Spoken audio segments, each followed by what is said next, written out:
Naiseks olemise kunst sisaldab mitmeid rolle ja emadus on üks kaunim. Kui mitmeid õnnelikke silmapaare te siin majas näete?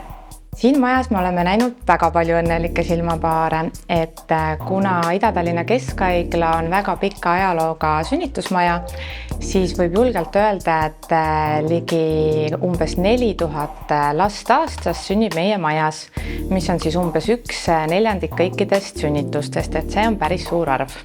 Kui rasedus on kindel, siis millal peaks end arvele võtma? Väga hea aeg oleks ennast arvele võtta siis, kui on umbes 6-9 rasedusnädalat naisel täis.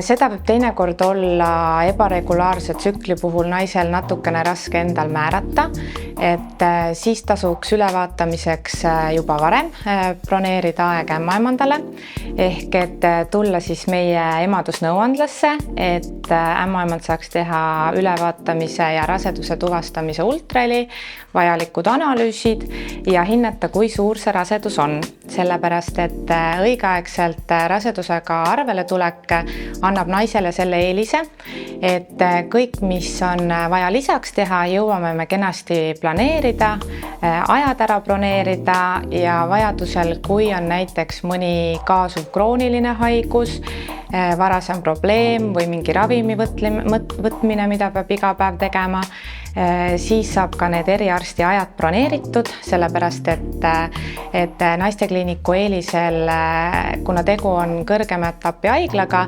on meil väga hea koostöö teiste erialaarstidega. Kas kõik lapseootel naised võivad tulla Ida-Tallinna Keskhaiglasse end arvele võtta?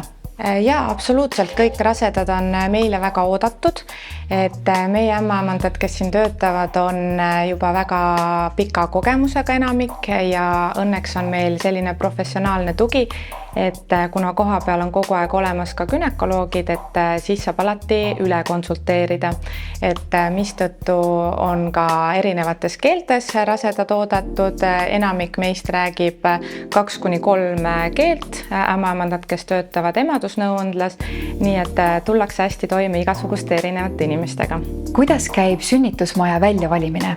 Tegelikult on niimoodi, et sünnitama võib naine minna, kuhu tema soovib Eestis, et enamasti küll on nii, et meil rasedusega arvel olnud naised tulevad ka tavaliselt meile sünnitama.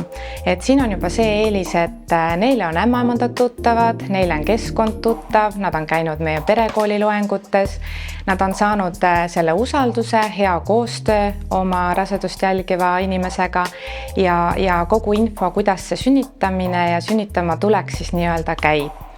Et juhtub ka loomulikult niimoodi, et teinekord see sünnitamine ei ole alati väga planeeritud tegevus, et vahel võib ka väga kiiresti minna, et alati on võimalik endale abiks kutsuda Eestis siis kiirabi, kes siis teinekord toimetab naisega küll kõige lähemasse sünnitusmajja, kuid see on siis juba nagu erandjuhtum, et tavaliselt naine teeb selle valiku juba varem ja ise siis oma perega sünnitama tulles. Kui mõnel noorel emal on mure, kas on võimalik ka nõu saada?